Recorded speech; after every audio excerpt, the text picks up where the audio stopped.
আসসালামু আলাইকুম। আশা করছি আপনারা সবাই অনেক বেশি ভালো আছেন। আল্লাহর রহমতে আমি এখন আগে থেকে অনেকটা পরিমাণে সুস্থ। মানে আমার যে ঠান্ডাটা লেগেছিল, গলাটা তো একদমই ভেঙে গিয়েছিল, কথাই বলতে পারিনি। বাট আজকে অনেকটাই ভালো।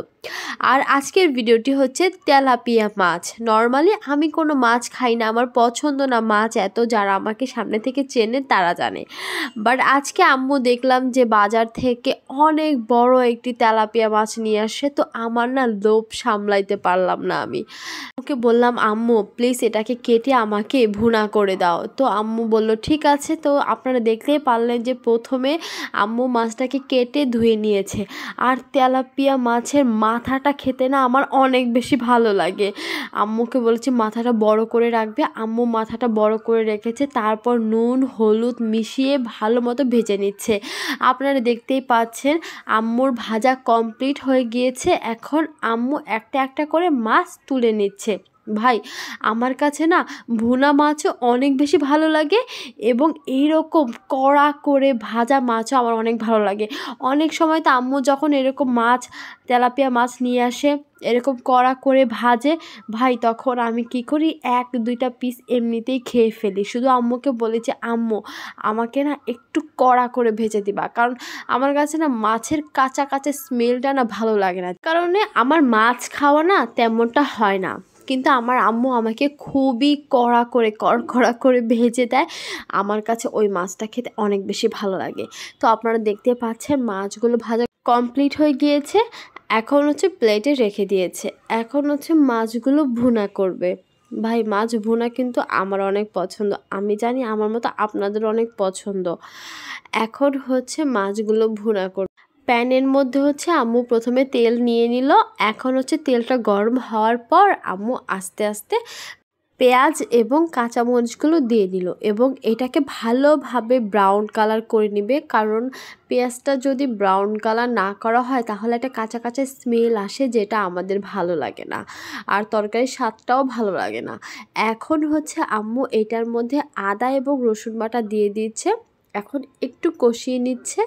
আর আম্মু অফ ক্যামেরা একটু পানিও দিয়ে নিয়েছিল, কারণ আদা এবং রসুন বাটাটা যখন দেওয়া হয় তখন না উপরে ছিটা চলে আসে, এর জন্য একটু পানি দিয়েছিল। এখন এক এক করে মশলাগুলো দিয়ে দিচ্ছে।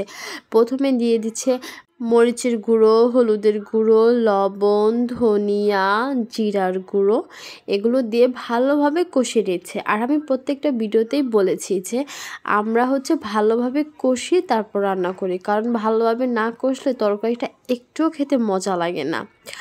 এখন হচ্ছে ঢাকনাটা দিয়ে ঢেকে দিচ্ছে। কিছুক্ষণ পর ঢাকনাটা তুলে নিবে এবং দেখবে যে ভালোভাবে কষানোটা হয়েছে কিনা। তো অলরেডি কষানো কমপ্লিট হয়ে গিয়েছে। এখন হচ্ছে এটা আরেকবার ঢেকে দিবে, আর কিছুক্ষণ কুকড হবে। তারপরে এটার মধ্যে হচ্ছে আম্মু অল্প পরিমাণে পানি দিয়ে দিবি। দেখেন কীরকম পরিমাণের ধোয়া বের হয়েছিল।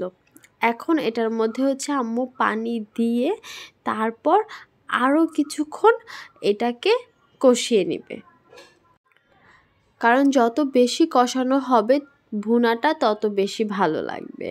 তো এই যে পানি দেওয়া কমপ্লিট হয়ে গেল। এখন হচ্ছে ভেজে রাখা যে মাছগুলো ছিল সেগুলো একটা একটা করে দিয়ে নিচ্ছে।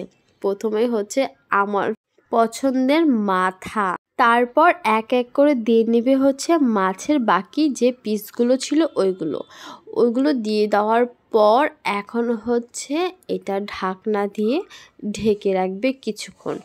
বেশি সময় লাগবে না, একটু পরেই হচ্ছে আমাদের এটা রান্না হয়ে যাবে, কারণ যেহেতু আমাদের মাছটা ভাজাই ছিল আর মশলাটাও ভালোভাবে কষানো হয়ে গিয়েছে।